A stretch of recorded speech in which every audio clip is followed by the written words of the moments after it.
You ready to talk about him? Yes, no one's broken my heart more times than him.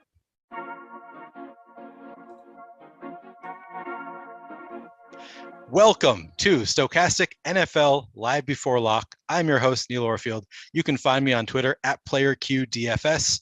I'm joined today once again by the preseason pioneer, Matt Gajewski. You can find him on Twitter at Matt_Gajewski. That's Gajew. SKI. We've got Jordan Klein producing, and this show is sponsored by PrizePicks, which offers daily prop-based contests. While you're coming in, please give us a like and subscribe so you can keep up with all of our shows, DFS offers, giveaways, and much more. Once you subscribe, hit that notification button to get alerts when our shows go live. Be sure to also check out today's free premium tools and data, which are MLB player projections and PGA player projections. Everything we have to offer for MLB night slates on DraftKings is also 100% free for the remainder of the season, which gives you a great chance to give our tools a shot before purchasing. Just click the DK Night Owl link below to check out tonight's tools and projections. All right, Matt, I am excited to be back from vacation. I get to do another show. I feel like I've missed more than half of our shows already. Like I was all excited to host these shows with you and just get your knowledge, suck it into my brain. And I've missed over half our show. So I'm happy to be back. We've got a 2-game slate tonight. Anything that you want to say just as a general overarching theme for this, for tonight's slate?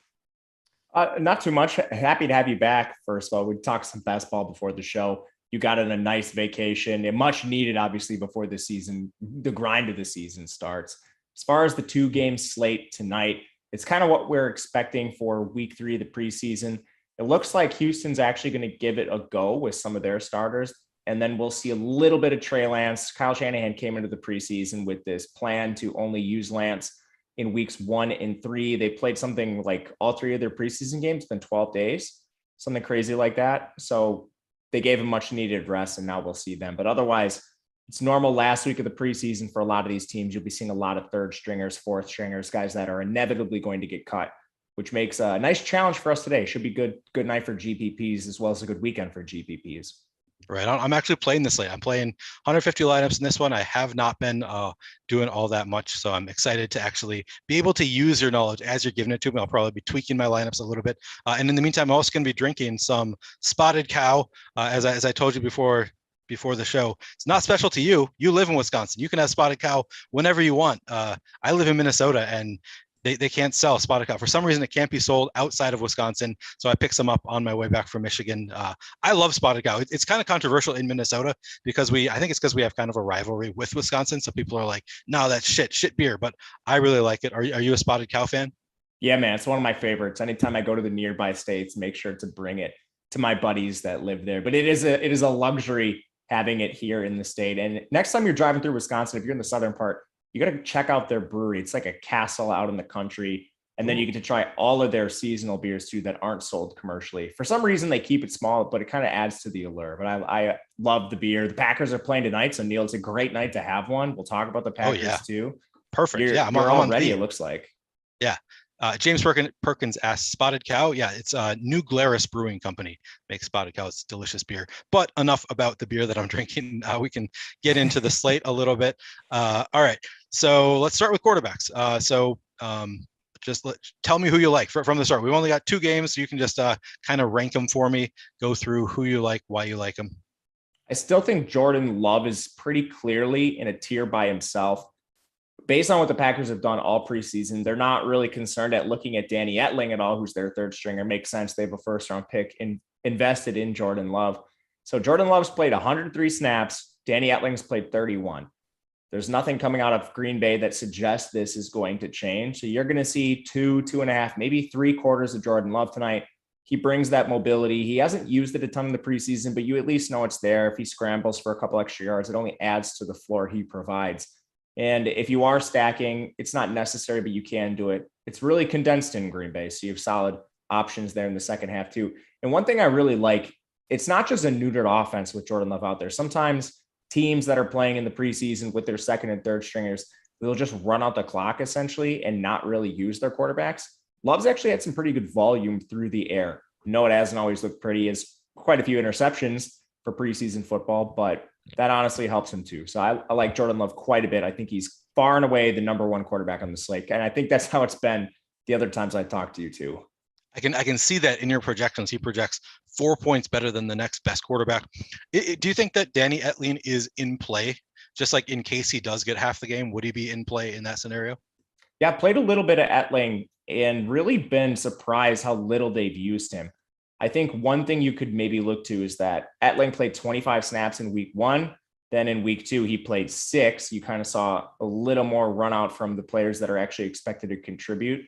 So maybe it's just Etling didn't see the field quite as much for that reason, and he'll see it again tonight.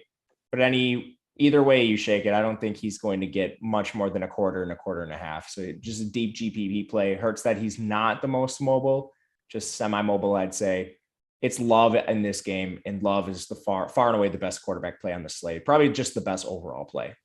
Okay. Would you in 20 lineups, would you just lock Jordan Love? I'm playing 5 tonight. I'm playing him in all 5. Okay. But we can get to the next 2 guys. I think there's a tier break here. Yep. And then you get to Davis Mills, who's going to play about a half according to Lovie Smith, a full half of Davis Mills, who's an NFL starting quarterback going up against San Francisco is going to play their starters for a little bit. I think a couple series for them. So you'd think at least a quarter against backups for Davis Mills, which is solid for an NFL starting quarterback. While you were gone, we kind of had this out of Patrick Mahomes where he played a full quarter and a half in week 2. And that was enough to put up a good enough score where you kind of needed Patrick Mahomes and some of the guys he was throwing to. We kind of have that situation with Davis Mills just being the superior talent going up against some backups. And no, he's not going to play as much as Love, but does that talent discrepancy matter? And I think it does. And that's why I think Davis Mills is in play, especially with the potential for him to get a full half. Okay, so Davis Mills is your number 2. When you say that talent discrepancy, do you mean between Jordan Love and Davis Mills? Do you think Jordan Love is the better quarterback? No, I mean Davis Mills like facing bad defenses. Oh, I see. Okay, like that makes more sense to me. Okay. Yeah, Davis Mills, he's a first string quarterback, an NFL caliber quarterback going up against backups, and Love is a backup going up against backups. Okay. Yeah, that makes a lot more sense to me than you seeing a big disparity, liking Jordan Love a lot better than Jordan Mills. If it came off that way, I apologize. No, it did not. I was my heart to you and everyone in the chat. That is not what I meant. Yeah, no, not what you meant. Okay. But then you've got right behind Davis Mills, you've got Shane Buechele. Tell me about him. A lot of uncertainty here, which is why I think he should be your third quarterback for GPPs. Andy Reid wouldn't tell us how much the starters are going to play, if they're going to play at all. I'm leaning on the side that they're not, but all Andy Reid said when he was asked in his press conference is that he's undecided. Great. Essentially gives us no hope whatsoever when trying to project this. They've been treating Chad Henne like Patrick Mahomes. He's played 5 snaps this preseason.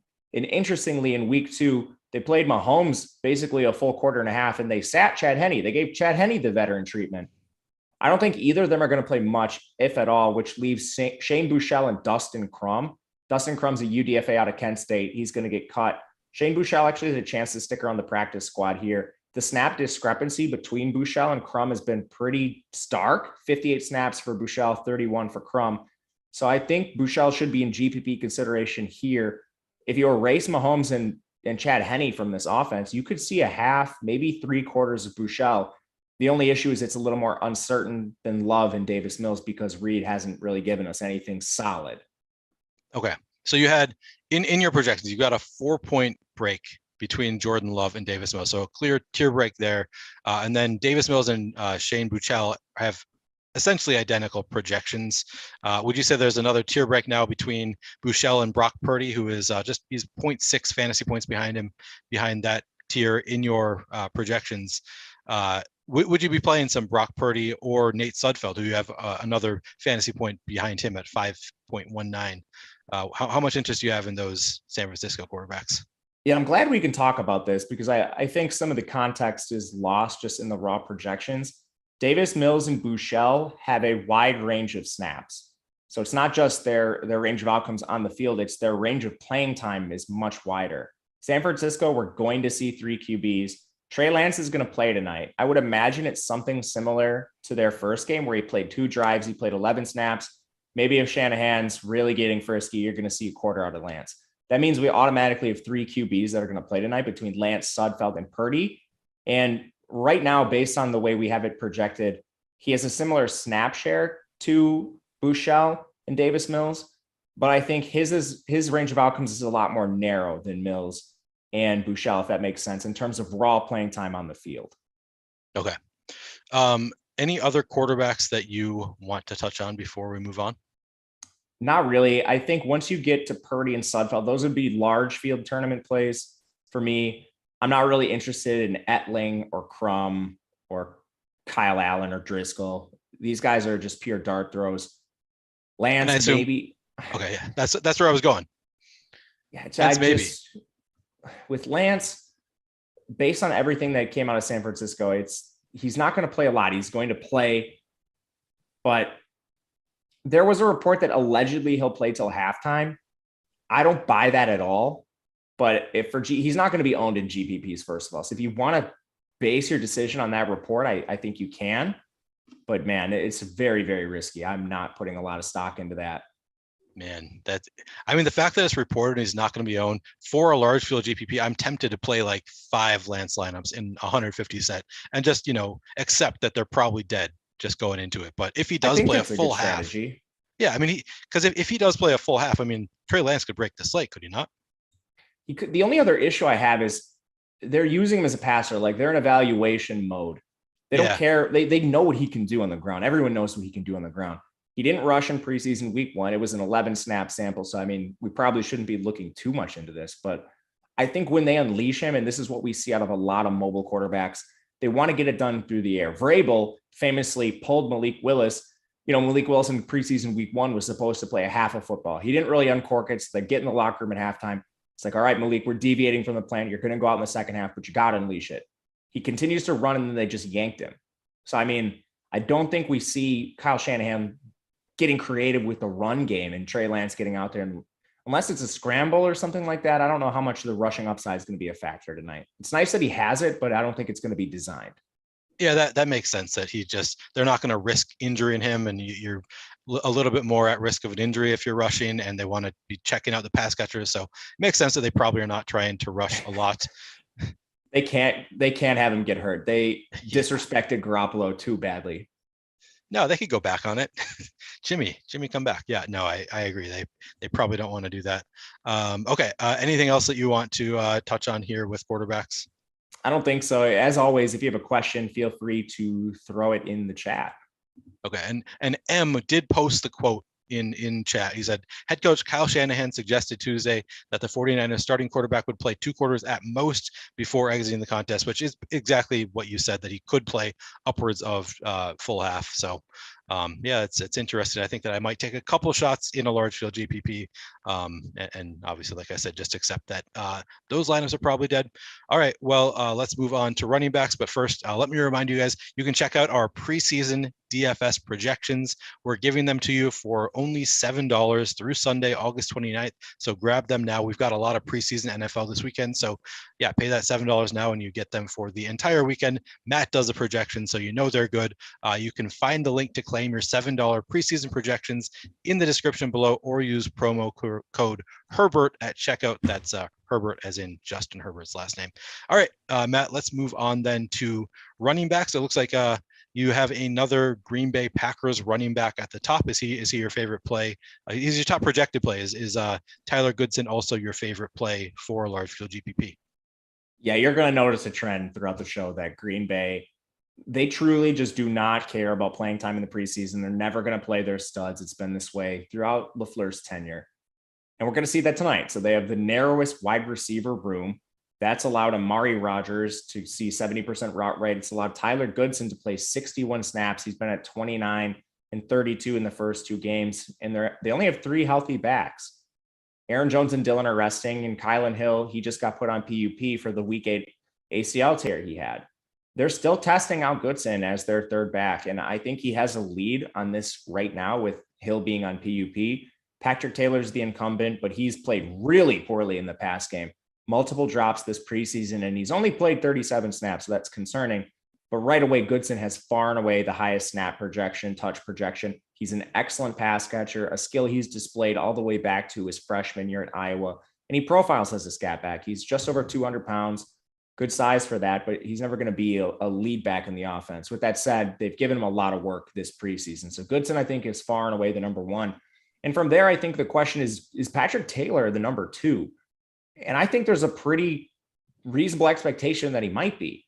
37 snaps with the last 2 weeks. He rushed 11 times. Again, he's catchless on 3 targets, and some of those are drops, but it's just so narrow here.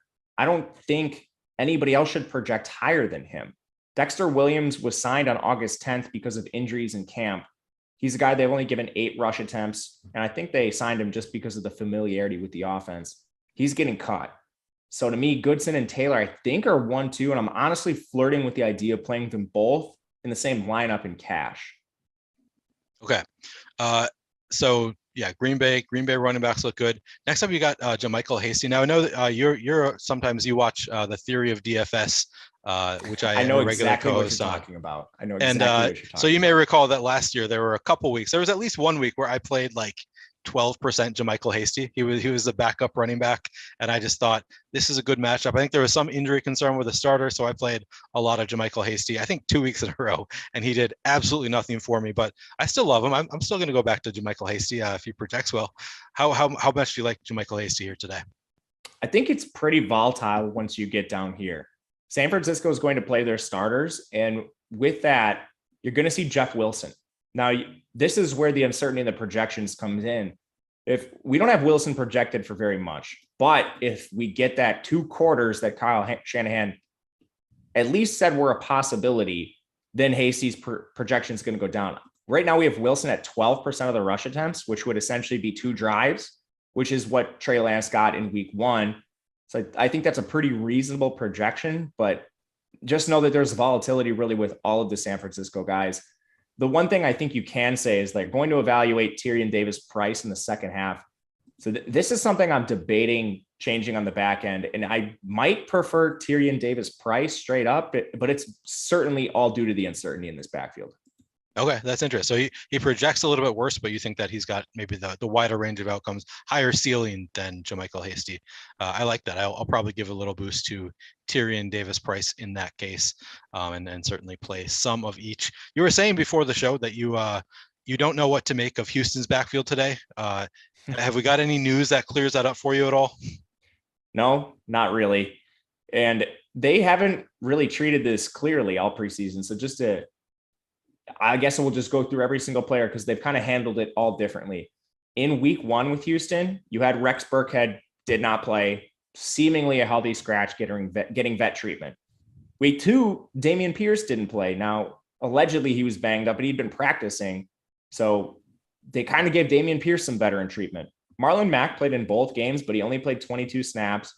Dare Ogunbowale hasn't played a ton. He's locked into like a special teams pass catching role if he makes the roster. Royce Freeman's been the guy they've given a ton of work. But then in week 2 of the preseason, when they really evaluated Davis Mills, his snaps dropped from 36 to 17. And he actually played the second most snaps behind only Ogunbowale. So with Mills in that second game, you had 18 snaps Ogunbowale, 17 Freeman, 15 Burkhead, 14 Marlon Mack, and Dameon Pierce didn't play. If Dameon Pierce plays, you might be like 12, 13 snaps for every one of these guys. A mix with the first team, Pierce, Burkhead, Mack, and then a mix with the second team, Ogunbowale, Freeman, and whoever else they decide to use. It's really volatile, and they have the most active backs on this slate. Okay. Would you play all in a 150 set? If you're playing 150 lineups, how many of these guys do you think make it into your lineup set? I'd be focusing on Pierce and Freeman. Okay. I think they have the highest upside. Mack and Burkhead are veterans. Ogunbowale is a pure pass catcher. I think I'm focusing on Pierce and Freeman. The other guys are fullbacks. Don't play them. Okay. That sounds good to me. Caleb McClain did ask, what about Trey Sermon? We talked about the San Francisco backfield a little bit. You said on the last show, or one of the last shows we did together, that you think Trey Sermon might be a candidate to get cut. Do you think that they want to see what they have in him? Do you think he's going to get any run tonight? They've been giving him a little run, but even just looking at him versus Tyrion Davis-Price, 40 snaps, Trey Sermon, 27. They've given Jordan Mason more snaps than Trey Sermon. He's at 30. Trey Mason's at 27. And Jordan Mason, a UDFA out of Georgia Tech, he's a guy that's been excelling in camp. I think Frisco's probably going to keep 4 of these backs, which means Mitchell and Wilson are locked in. I think Hasty's probably locked in because he plays that weird special teams kick returner, pass catching back role, leaving one spot for the rest of these guys. Now, you could see Shanahan do something weird, keep Sermon and Price and cut Hasty, but I don't think that's likely. Based on the way he's performed, I think Trey Sermon's on the outside looking in. I would rank this backfield Tyrion Davis Price 1 right now, Hasty 2, Sermon 3. I'm updating the projections in the back end. Once they're updated, you'll probably have a Sermon a little bit above Hasty. Okay, Sermon a little bit above Hasty. Not much. It'll essentially be like them flip-flopping. Okay, and then of course the running back situation that everybody wants to talk about. Has Isaiah Pacheco won you over yet? Is he the RB1 in Kansas City? They're going to sit him, right? Because he's the RB1, they gotta rest him. I think they're more likely to do that with Jerick McKinnon. And I mean, he's a vet. He gets hurt all the time. So I think that makes sense. I liked a little satire though with Pacheco. I mean, did you take him with your first round pick in any of your fantasy drafts yet? Oh, of course. Yeah. He's my 101. Yeah. It's between him and Isaiah Likely, really. Right. But exactly. With Pacheco, honestly, he's going to get a good look tonight. The only thing that makes me a little weary is how much run does he get with the first team? I don't think Mahomes is going to be out there much. At least Andy Reid playing coy with us suggests that. So, I mean, first team's not going to get a ton of run. Do they pull Pacheco early? I think that's a legitimate risk, especially now that they lost Derek Gore. The player I think we see the most of is Tayon Fleet Davis. We saw the most of him in week 1 when Kansas City took that approach. Again, the Mahomes unit just had 11 snaps. That means we didn't see a ton of Hilaire. We didn't see McKinnon. Pacheco played 8 snaps. Tayon Fleet Davis played 19. It led the team. He's actually still in the lead for running backs on this team with 30. So taking flyers here, Tayon Fleet Davis is the preference. Okay. Sounds good. And I missed, Caleb McLean asked earlier, do you have any love for Rex Burkhead? It didn't sound like you have a ton of love for Rex Burkhead. I think he'll play a little bit, kind of similar to his last game, 15 snaps, but I think that's the ceiling because of the vet treatment he's received. And what makes me not like him a ton is that he's splitting that first team work. So say Davis Mills gets a half. How much of that is going to be Burkhead? I don't think it's going to be more than a couple drives because they're also going to mix in Mack with that first unit. They're also going to mix in Dameon Pierce. So I think he's kind of capped in terms of upside. For GPPs, you can play him in large field just because touchdowns are so meaningful. You know, like there could be 2 touchdowns scored by running backs tonight. And if he's one of them, you probably need him. Okay. We're getting a lot of questions about wide receivers, and we are going to be going over wide receivers next. Guys, if you have questions about wide receivers and I have not brought them up, feel free to ask them again. I'm not going to be scrolling up to see questions that were already asked. So we will get there in a minute. But Jay Biala asks, what do you think of Ronald Jones? Do you think we see any, you've got him projected. How much Ronald Jones do you think we see? And do you have any interest tonight? So the reports out of Kansas City certainly aren't good with him. But they've kind of gotten better because of the injury to Derek Gore. At first, it was like Ronald Jones is a cut candidate. He might be a free agent after the last cut down. But now without Derek Gore, all the beat reporters are speculating that Kansas City is going to keep 4 backs, and that kind of locks in Ronald Jones' spot. I think he plays more than like Edwards, Hilaire, and Jerick McKinnon, but I also think he plays less than Tayon Fleet Davis. And we know he doesn't catch passes, so he automatically brings a lower floor. He's risky. I think for tournaments, he's kind of in that Rex Burkhead area, but he's not my favorite. Okay. EMAC wants to remember the Derek Gore showdown slate. I do not want to remember that. It would be a fun story if I did not max out showdown, but I did not have Derek Gore that night, and he just went off and broke the slate. So that was not a fun slate for me. Did you see that coming at all? No, that was wild. Yeah, that was just completely. Was it Darrell Williams that was supposed to play? I think so. Yeah, I think I had like tons of Darrell Williams. That was some bullshit. All right. Anything else that you want to say about running backs before we move on to wide receivers? I think we are good. Okay. And before we tell you about wide receivers, let me tell you about our sponsor, PrizePicks. PrizePicks offers daily prop-based contests. You can use promo code AWESEMO, that's AWESEMO, for $100 first match deposit bonus. There are no sharks, optimizers, or mass entries on PrizePicks. You create 5-player lineups, which can net up to 10x your entry fee. Use your knowledge of multiple sports with cross-sport entries. Click the link in the video description below to head to prizepicks.com. or download the PrizePicks app in the App Store or on Google Play. All right, let's move on now to wide receivers.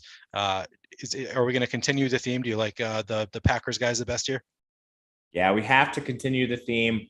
Although, because of roster cutdowns, we don't have teams carrying like 12, 13 receivers anymore. So Green Bay's still narrow. You're going to see 6 or 7, depending on the status of Christian Watson, the highly anticipated potential debut. But I mean, the other teams are still like 8 and 9, 10, some teams. So the Packers still have an edge, at least in terms of playing time. So with this unit, I think we immediately have to look at Amari Rodgers, last year's 3rd round pick. They're essentially giving him the same treatment as Jordan Love. They're like, all right, he's a highly drafted player who's played terribly, to be kind, to this point in his career. 70% route rate in the first 2 games. Nobody on the team is above 56 outside of Amari Rodgers. He hasn't played well, but he's going to have opportunities. So I'm going right back to him. From there, I think Romeo Doubs is probably the next player we consider. Even though he doesn't have the highest route share, it's at 41%. He's just targeted at such an absurd amount and playing really well in the preseason. 2 scores already. Juwan Winfrey, 2nd on the team in terms of routes. I have a lot of interest in him in GPPs, especially if they decide to play it cautious with Doubs, which I think is firmly in play. He's going to play snaps for this team. Maybe he's not a top 3 option, but he's played well enough to maybe be the wide receiver 3 or 4 at the start of the year.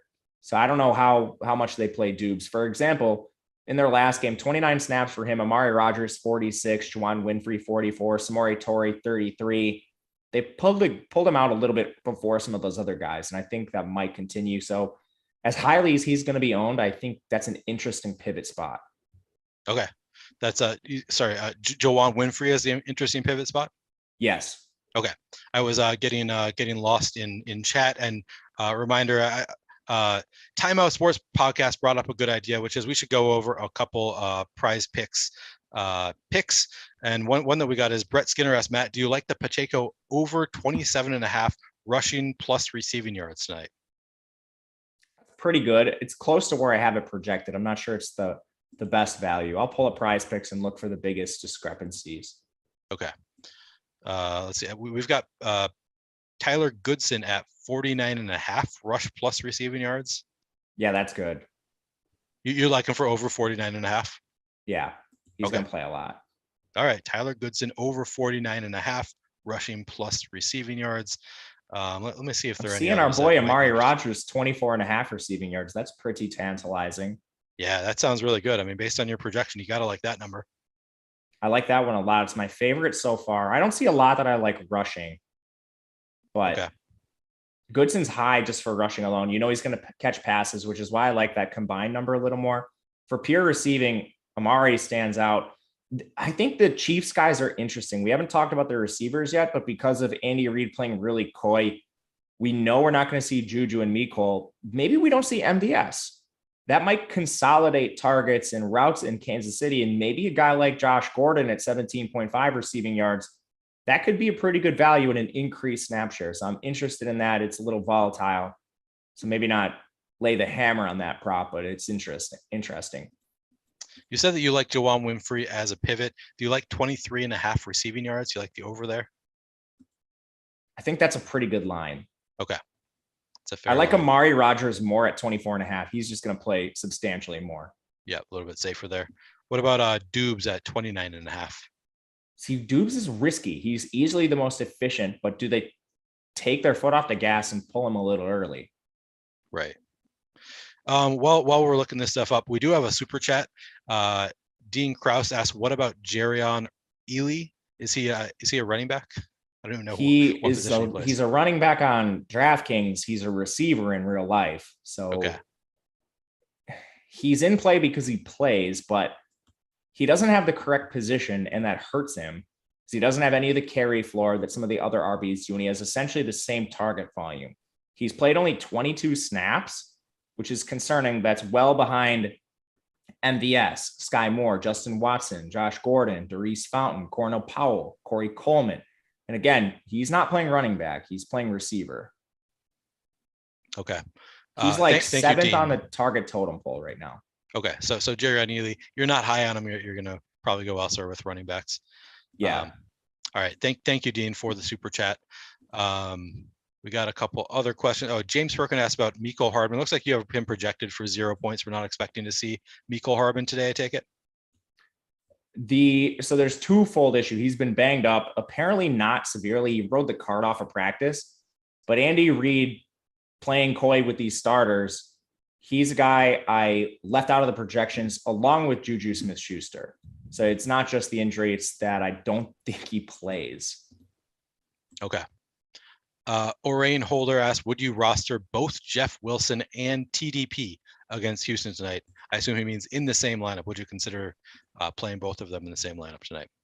In tournaments, if it's a large field, I think you could. Yeah. I think one way to gain a potential edge is playing two backs from the same team. Yep. People treat it like regular season football, but we've talked about this, Neil. It's about playing time. So, let's say there's one condensed situation like Green Bay where each back's going to get a half. That's not the case tonight, but let's just use this for example. So you have a half out of each of these guys. Then the other three teams are going to be split in thirds.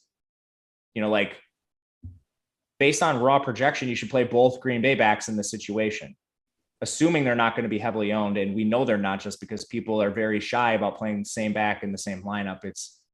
It makes sense for regular season DFS, but in preseason, there's plenty of chances and opportunities where you can play them both together. Yep, for sure. You can play them both.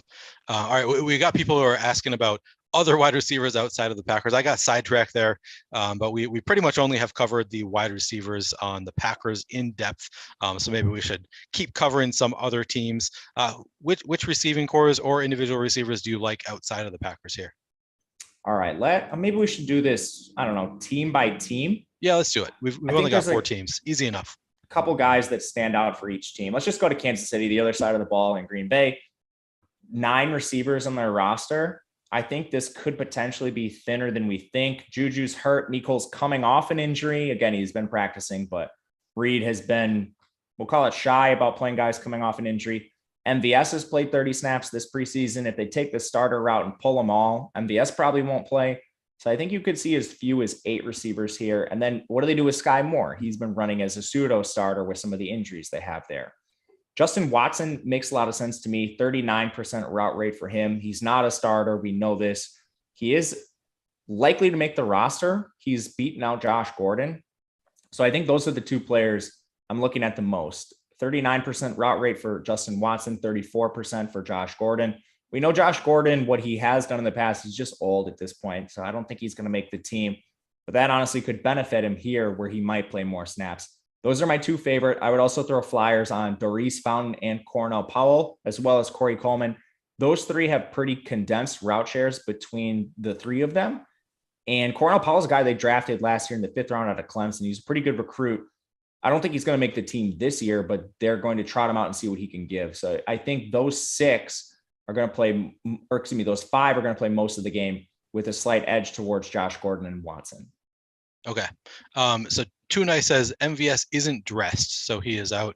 I have not fact checked that. I don't see a notification telling me as much, but we are getting that from Too Nice in chat. So maybe we can find more information closer. I'll trust him, and if that's the case, I'll take him out. Also, Brandon Cooks is not expected. Oh, we just got the notification. Notable Chiefs players not expected to play include Juju Smith-Schuster, Marquez Valdez-Scantling, Kelsey Bell, Dunlap, and Fenton, and Patrick Mahomes. Who did not include Mecole Hardman. Okay. Yeah, it did not include Mecole Hardman. We will do a projection update. So if you're using those, do not fret. It'll be around in 5 minutes or so. Because we had Cooks using those. Yeah. We had Cooks at 10% of the snaps too. So we'll take him out. Okay. Okay, good. So we've got some projections updates coming. It's teams freaking. This is how much I love the standard injury reporting. You don't have to deal with this. 90 minutes before. Yeah. 90 minutes before, not 20. But it keeps me on my game, I guess. Hope you don't play a lot of NBA DFS because, that keeps you really on your game. But 20 minutes is nice by NBA standards. Yeah, I've been in the college basketball streak, which is essentially the same thing. Yep. All right. So we've talked about Green Bay. We've talked a little bit about Kansas City. We haven't really talked about San Francisco yet, have we? We have not. I do want to give you some time to do your projections. I'm good. I'm ready to talk, Neil. Okay, you're ready to talk. All right. Well, then let's talk some San Francisco. How are we feeling about San Francisco receivers today? They're a fun team. They have really high route rates, but not a lot of pass attempts. So when you're looking at route rates, just keep that in mind. They don't run as many, but they've kind of concentrated their routes between two players. Danny Gray, their third-round rookie out of SMU, and Malik Turner, he's 26. He's a journeyman, kind of. He's played for multiple teams, but he's actually been on the field a ton this preseason. He's played 73 snaps to Danny Gray's 57. So I think Malik Turner is a pretty solid play here. The third receiver I'd look at is Marcus Johnson, 38% route rate. He's a third teamer, so he's not going to be out there with Lance, but he plays a lot with the second team. So he would be 3. I would rank them Turner, Gray, Johnson. Okay, and that is, you have Turner. He is your number 2 projected wide receiver in the group, and then you have Willie Snead next in the projections. Do you have any interest in playing Willie Snead today, or is he just high floor kind of guy? Willie Snead played 35 snaps, so he wasn't with the team in week 1 of the preseason, but then he came out and played 35 snaps in week 2. I think Willie Snead should be in this conversation. I'm glad you mentioned him. I kind of glanced over him because his route share is not very high over the course of the preseason, but he played a ton in week 2. The only guys with more routes than him were Malik Turner and Danny Gray. So Willie Snead should be right there. Okay. We did just, according to Too Nice, who was right the last time, so I'm trusting him. Christian Watson officially out now too. All right. So maybe include that in your projections and let me know when you have. I was right about to upload them, so I'm glad glad somebody said that. Good, because I am going to need to do another run after you upload your projections. Green Bay is going to be ridiculous, dude. Yeah, just one more player you don't need to worry about. And we had him at 30% of the snaps. How many wide receivers are you foreseeing, wide receivers or tight ends, pass catchers, I should say, are you foreseeing correlated with your quarterbacks? To 2-game slates, I think you're naturally going to run into it. Okay. Otherwise, on big slates, none. Really? Okay. I'm just looking for condensed playing time. So, like, for example, if Jordan Love was going to play 60% of the snaps tonight, but the Packers were going to use 12 receivers, I don't care as much about that. But the stacks just naturally work because they're only playing 6. Yeah, I suppose. Yeah, so we're missing Watson, Watkins, Lazard, and Randall Cobb are all not playing tonight. Yeah, I think the only one that was Watson was the only one you had projected. Well, LaFleur said that he might play tonight. He's been practicing, but he hasn't been fully medically cleared. So LaFleur said if he got to that full medical clearance, he would play. It just seems like he hasn't. Okay. Gotcha. All right. So I do still want to give you some time. I know you're better at multitasking than I am. I mean, you were able to keep talking last time through your projections update. So maybe I don't need to be pausing and talking slowly to let you do it. But so we talked about. It's done. The upload is going to go through 2 minutes. All right, guys. So 2 minutes from now, if you're using the projections, using Fantasy Printer, just give it a couple minutes and the projection will be done. What about Houston? How are you feeling about the Houston receiving core? This is a spot where we might be able to get an edge. So it's similar to the Davis Mills projection. Basically, these receivers at the top are going to ebb and flow with the Davis Mills projection. And again, there's a lot of volatility here based on the snaps that Mills could receive. If they play a full half, Nico Collins is going to shoot up your projection board. I just ran this in the back end myself. It's not in the projections, but I projected it out to see what it would look like if we had a full half of Davis Mills and Nico Collins. And Nico Collins becomes a top 3 receiver. So I'm playing a fair amount of him. Well, I mean, it's the same thing as Davis Mills. He's a legit NFL starter playing against backups. Yeah, I suppose. So they should have gone through. Somebody check just to make sure, but they should be fine. All right, I'm gonna refresh right now. Love is still very good. That is a big difference because you had Nico Collins pretty far down the list previously. So if well, that was before the Green Bay update too. I don't think he would pass like the Green Bay guys now, but he would be right there. Just like the projections have gone up. So Nico Collins is now your number 7 wide receiver in terms of projection. And he probably would have jumped more if it weren't for Green Bay's ridiculousness. Yeah. The top 4 receivers or top 3 of the top 4 are Green Bay guys. Yep, I see that. Yeah. So 3, yeah, and that's a difference too. I guess some of these guys jumped up, which makes sense with the news that they have just a pretty slim receiving core. Yeah, sorry. St. Steven 68 asked, any thoughts on how the late breaking info affects betting lines? Are we already too late? I can't bet in Minnesota, so I don't even know. But I feel like we're 2 minutes past. Maybe have the betting lines already changed? Do you have any opinion on how this affects the betting lines? I don't think it affects it too much. I think most of this was factored in, except maybe the Brandon Cooks. Like I thought Brandon Cooks was going to play a little bit, so maybe some value on San Francisco, but I don't think we were going to see much of him anyway. If we lost like a major starter, then I think it might. But even the line with Kansas City, that was kind of already baking in them not playing the full game. You might have been able to squeeze some value as like a Green Bay better, but I don't know how much it was. I can't bet on Wisconsin either. Everything I do is in the shadows. I do bet, but it's like, oh yeah, I'm not afforded the same line shopping or, like, yeah. All right, so we got a super chat from Brady Folk, and he has asked this question a couple times. And I remember you had an opinion on this last week. I don't remember what it was. What do you play at the flex? Wide receiver or running back? What's your preference there? Generally, it's running back, but the context of this slate, I think, sets up a little better for wide receiver because you have one narrow backfield with Green Bay. I think playing both of their backs is viable, and then all of the other backs have 5+. So you're just dealing with more condensed receiving cores than running back rooms at this point with these teams. I don't think it's going to be like this tomorrow or Saturday, but today I do. Okay, so today you're probably more likely to play a wide receiver in the flex. Yeah, Mr. Guy is asking about tight ends, and we will get there in just a minute. Did you want to touch on any other? Do we skip one of these receiving cores, or do we get through them all? Let's see. I'll briefly touch on a couple extra guys for Houston. Love Nico Collins' potential. Chris Moore, 47% route rate. Connor Weddington, 47% route rate. Those are the top 3 in Houston, in my opinion. Keep it short with that. Okay. Yeah, so Brady is saying, what's the flex play? I think that he just meant wide receiver or running back, so hopefully he has got there now. All right. Sounds good. So I think that we've gone through all the wide receivers. Now people are asking for tight ends. Did you have anything else you wanted to say about wide receivers before we move on? I don't. If there's a question on a specific guy, just let us know. Okay.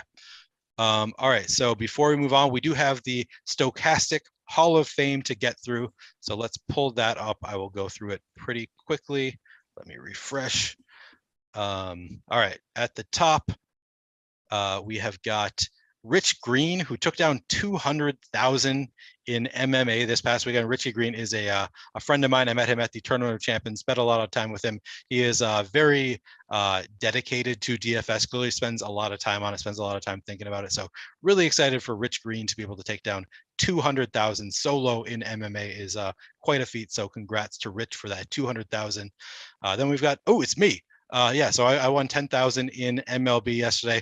We don't have to talk about it much. I wasn't actually that excited about it because I thought I was live for first, and then Freddie Freeman was pulled in like the 5th inning, so I was no longer live for first. Actually, I think a guy with an Awesemo avatar won first place in this contest, so congrats to him. Although you should update your avatar there.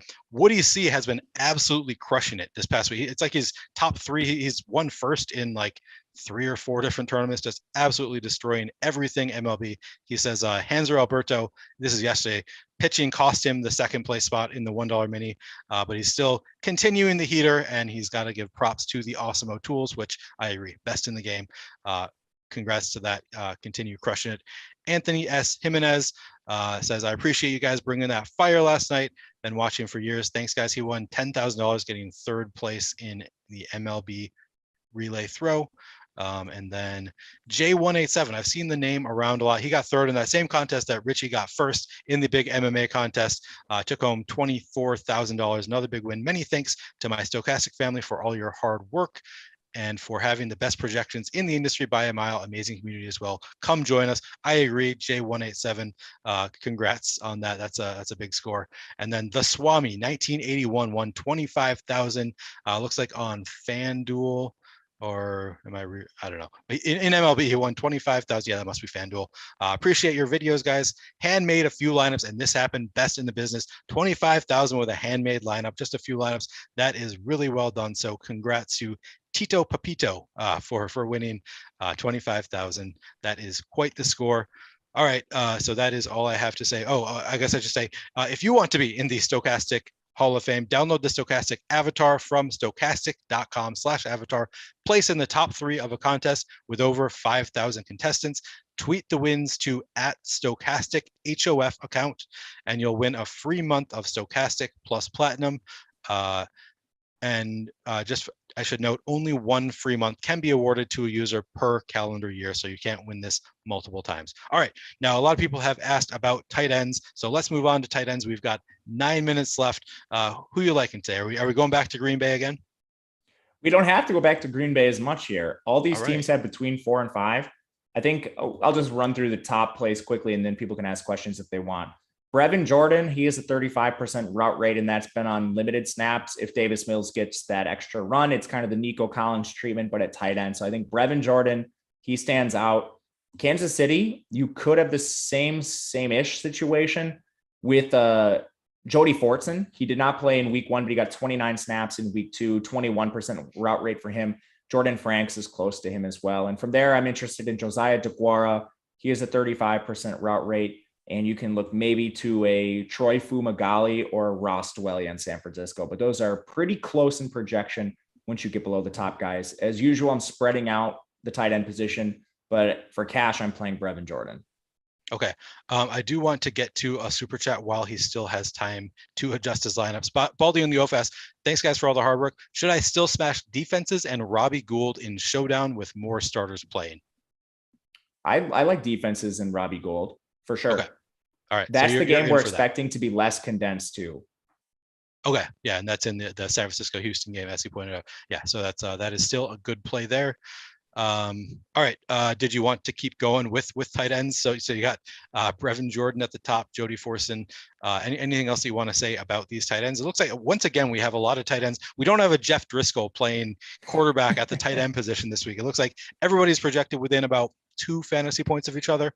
And anybody else that stands out to you at the tight end position? Yeah, Tyler Davis and Josiah DeGuara are decent pivots. The thing is, if you play them, you should probably pivot off like a Green Bay wide receiver. So you're not playing like 18 Packers in the same lineup. But I think Jordan Franks is a decent pivot off Jody Fortson.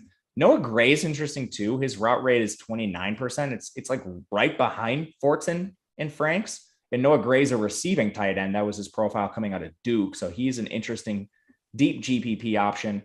Frisco, Fumagalli is blocking a lot, but I think you could maybe get to him just based on raw snaps. He played 62 so far this preseason. That's more than any other tight end that we have active.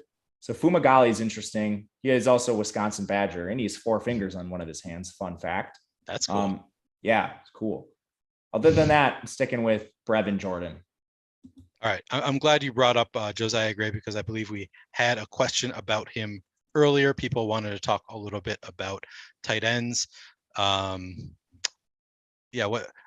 Nice asked. So we did this last week, and Two Nice asking for it again. You just want to give a little rundown of like your top 3 at each position now that we're at the end of the show? Oh, baby. Speed round. Yeah, let's do it. Quarterback, we've got Jordan Love, 1, Davis Mills, 2, Shane Buechele, 3.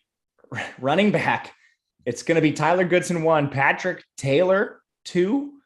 And then I'm going to put my stamp on Tayon Fleet Davis. It's a little narrative driven because we still have some of the Kansas City starters projected, or like not starters, but, like guys that'll get run with the first team. But if you don't, based on them sitting guys, if you don't see a lot of Ronald Jones, Edwards-Helaire, Jerick McKinnon, I think Tayon Fleet Davis could play more than what we have in the projections, but those guys haven't been officially ruled out, so it's hard to project.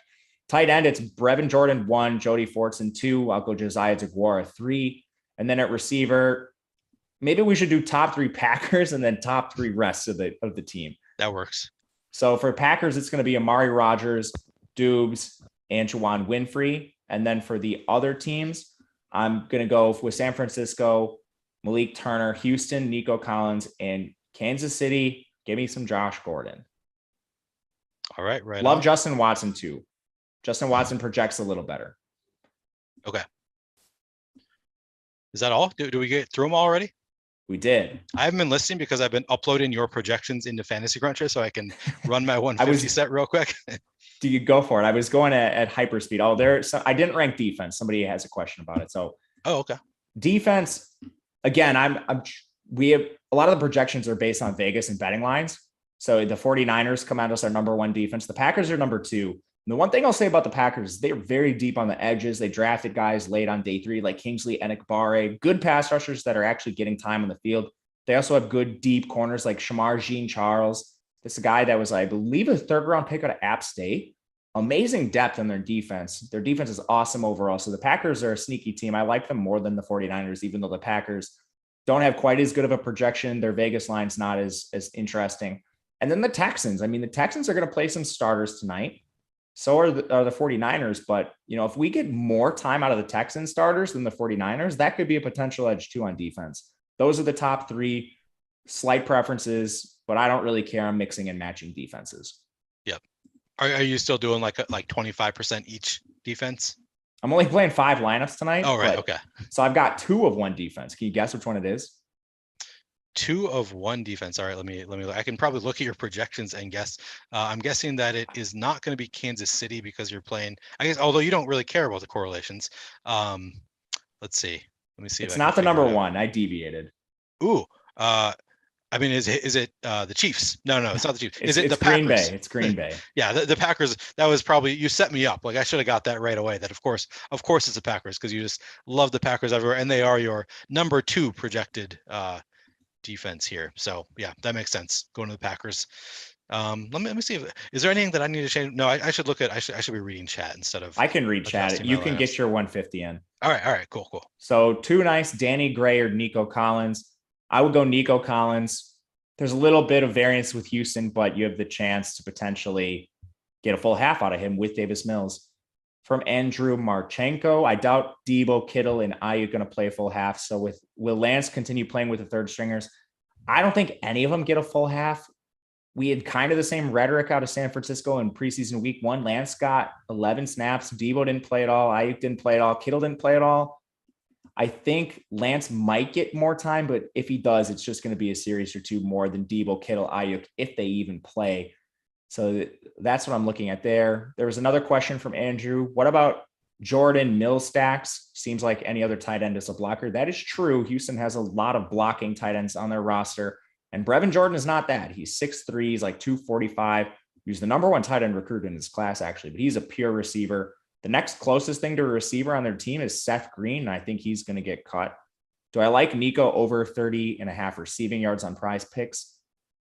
I don't love the prop just because it's volatile. Nico Collins could play a quarter. He could play a full half. There's a ton of volatility in there. Freeman or Davis Price. So Houston has more backs than any other team on this roster, and they're also rumored to be playing their starters longer in this game. Freeman snaps, when they did that in their last game, dropped from 36 to 17. I think there's a lower floor on Freeman than Davis Price. Davis Price, a legitimate guy they're evaluating. Freeman's going to get cut. So I would go Davis Price in that situation. And that was all the ones I've seen. If you have one with a minute left, let us know. Yeah, we are ready. I have got my lineups in. I did get 4 Trey Lance lineups in there. I'm going to take the chance there just because I don't think anybody's playing him. I'll probably be right even with the field, so it's not even gaining any kind of anything on the field there. But yeah, I'm playing a few Trey Lance. Just in 150, 4 lineups with Trey Lance seems like about the right amount. I'm currently playing 60% Jordan Love. Is that crazy in 150 lineups? No, I'm playing 100% on my 5. Yeah. I mean, in 5 is it's a little bit of a different equation, right? For sure. Yeah. But yeah, I've got 60% Jordan Love, but just based on your projections and everything I'm hearing, I think I'm okay with that. Yeah, I would be too. I wouldn't even be opposed to like doing 100%. I'm not, says the guy who's not playing 150. It's easy to say. No, I actually thought about it. I mean, he projects so well for you, and I don't think there's anything wrong with taking that kind of stand. It's just I did not quite go that far. All right, Matt, we are at lock, so I guess it's too late for me to ask you for any other thoughts on this slate, unless you have anything else you want to say about the later showdown slate. I don't think so. I'm still playing kickers and defenses, especially Robbie Gould. Wish he was still with Chicago, but San Francisco, enjoy him. Otherwise, thanks guys for watching. Appreciate you all. You're the ones that allow us to do these preseason live before locks of all things. We're talking about preseason, but I love it. So thank you guys very much for being here. Yes, thank you. And hit that like and subscribe. If you like this content, hit that like and subscribe on the way out. This is the last Stokastic show of the day, but Matt will be back with more preseason NFL shows this weekend. So be sure to come back and check him out because he works hard for you and he does a great job. Thanks for watching. Have a great weekend.